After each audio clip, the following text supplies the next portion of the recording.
আসসালামু আলাইকুম, সবাইকে স্বাগত জানাচ্ছি প্রবলেম এন্ড সলিউশন চ্যানেলে। ইন্টারমিডিয়েটের ইসলামের ইতিহাস ও সংস্কৃতির দ্বিতীয় পত্রের সাজেশনে ইতিমধ্যে আমি ইসলামের ইতিহাস ও সংস্কৃতির প্রথম পত্রের সাজেশন দিয়েছি। সেখানে বলে নিয়েছি গুরুত্বপূর্ণ অধ্যায়সমূহ, কোন 4টি অধ্যায় পড়লে এ প্লাস পাওয়া যাবে এবং কোন 2টি অধ্যায় পড়লে এ পর্যন্ত পাওয়া যাবে, 100% পাস করা যাবে। তো অবশ্যই তো যারা এখনো দেখোনি দেখে নিতে পারবে, আমার এই ভিডিওর কমেন্টে আমি সেটা লিংক দিয়ে দিয়েছি, এখান থেকে দেখে নিতে পারো। এবং আমার এই ভিডিওর ডেসক্রিপশনে প্রথমেই দেওয়া আছে ওয়েবসাইট লিংক, সেখানে দেখে নিতে পারো প্রতিনিয়ত একটি গুরুত্বপূর্ণ সাবজেক্টের প্রশ্ন। এবং পরে দেওয়া আছে ভিডিও ডেসক্রিপশনে ফেসবুক পেজ এবং গ্রুপের লিংক, জয়েন হয়ে যেতে পারো যে কোনো ধরনের কন্টেন্ট আপলোড দিলে যাতে সাথে সাথে নোটিফিকেশন তোমার কাছে পৌঁছে যায় এবং দেখে নেও সহজেই। তো এখানে আমি প্রথমে বলে দিব কোন চ্যাপ্টারগুলো যদি আগে পড়া থাকে তবে পড়ে নিলে ভালো।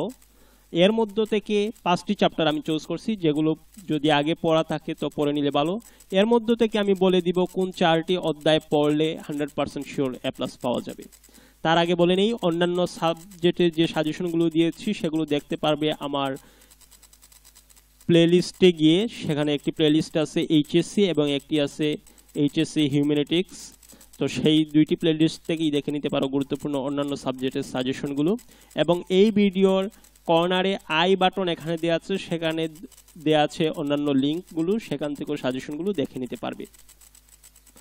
এবং অন্যান্য যার যে সাবজেক্ট সাজেশন লাগবে সেটা আমাকে বলে দিতে পারো, আমি সাজেশনটা দিয়ে দিব। এবং চ্যানেলটা সাবস্ক্রাইব করে রেখে দিও পরীক্ষার সময় গুরুত্বপূর্ণ একটি করে সঠিক উত্তরের পূর্ণাঙ্গ প্রশ্ন দেখে নিতে, যাতে সহজেই প্র্যাকটিস হয় সবার। তার জন্য পরীক্ষার সময় আমি আপলোড দিব প্রতিনিয়ত একটি করে গুরুত্বপূর্ণ সঠিক উত্তরের প্রশ্ন। এবং অন্যান্য যার যে সাবজেক্ট সাজেশন লাগবে বলে দিতে পারো আমাকে। তো চলো, প্রথমে আমি যে অধ্যায়গুলো যদি পড়া থাকে এই অধ্যায়গুলো তবে পড়ে নিলে ভালো, সেই অধ্যায়গুলো প্রথমে বলে দিই। ষষ্ঠ অধ্যায় হচ্ছে ভারতে মুসলিম শাসন প্রতিষ্ঠা। তারপর হচ্ছে তৃতীয় অধ্যায় ভারতে মুঘল শাসন। তারপর হচ্ছে চতুর্থ অধ্যায় বাংলায় কোম্পানি ও ঔপনিবেশিক শাসন। তারপর হচ্ছে পঞ্চম অধ্যায় বাংলার ইতিহাস। তারপর হচ্ছে ষষ্ঠ অধ্যায় স্বাধীন বাংলাদেশের অভ্যুদয়।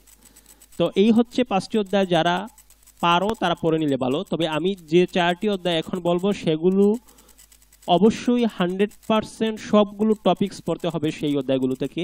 যে অধ্যায়গুলো বলবো এগুলোর কোনো কিছু মিস করা যাবে না, কারণ শর্ট সাজেশন পড়লে দেখা যায় যে যদি কোনো কিছু মিস হয়ে যায় তবে 100% আনসার করা যায় না যদি সেই টপিকগুলো থেকে প্রশ্ন চলে আসে।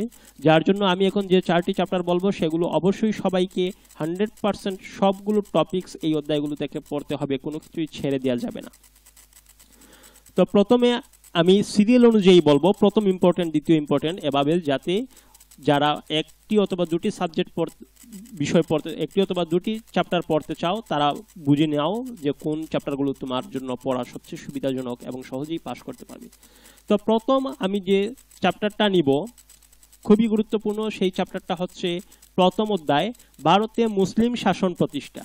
ভারতে মুসলিম শাসন প্রতিষ্ঠা থেকে যে প্রশ্নগুলো আসবে সেগুলোর মধ্যে অন্যতম গুরুত্বপূর্ণ হচ্ছে সিন্ধু সভ্যতায় ধর্মীয় অর্থনৈতিক ফলাফল। সিন্ধু সভ্যতা বিজয়ের ক্ষেত্রে সিন্ধু সভ্যতা বিজয়ে কি কি সুবিধা পেয়েছে মুসলমানগণ।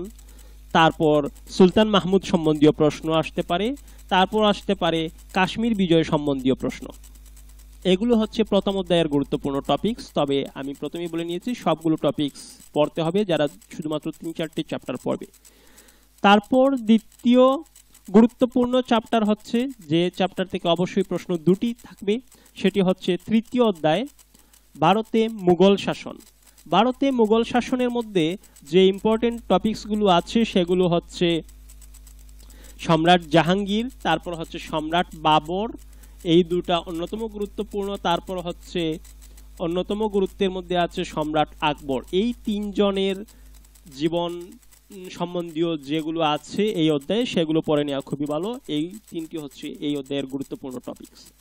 তারপর আমি ইম্পর্টেন্ট চ্যাপ্টার হিসেবে যেটাকে নিব, যেখান থেকে অবশ্যই প্রশ্ন থাকবে, সেটি হচ্ছে ষষ্ঠ অধ্যায় স্বাধীন বাংলাদেশের অভ্যুদয়।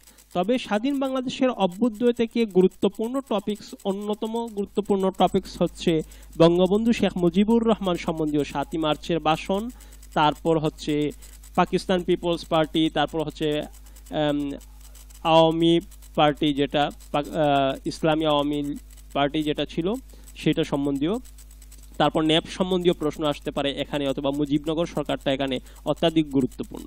এই হচ্ছে ষষ্ঠ অধ্যায়ের ইম্পর্টেন্ট টপিকস সমূহ।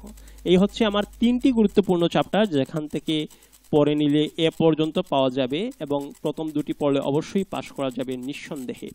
তারপর অন্যতম গুরুত্বপূর্ণ চ্যাপ্টার হচ্ছে বাংলায় কোম্পানি ও ঔপনিবেশিক শাসন। এটি হচ্ছে তারপর অন্যতম গুরুত্বপূর্ণ, যেখান থেকে আমি যে 4টি চ্যাপ্টার নির্বাচন করেছি সেই 4টি চ্যাপ্টারের মধ্যে একটি সর্বশেষ। তবে এখান থেকে পড়তে হবে হাজী মোহাম্মদ মহসিন সম্বন্ধীয়, বঙ্গভঙ্গ রদ সম্বন্ধীয়, লাহোর প্রস্তাব সম্বন্ধীয় এবং খেলাফত আন্দোলন সম্বন্ধীয় প্রশ্নগুলি।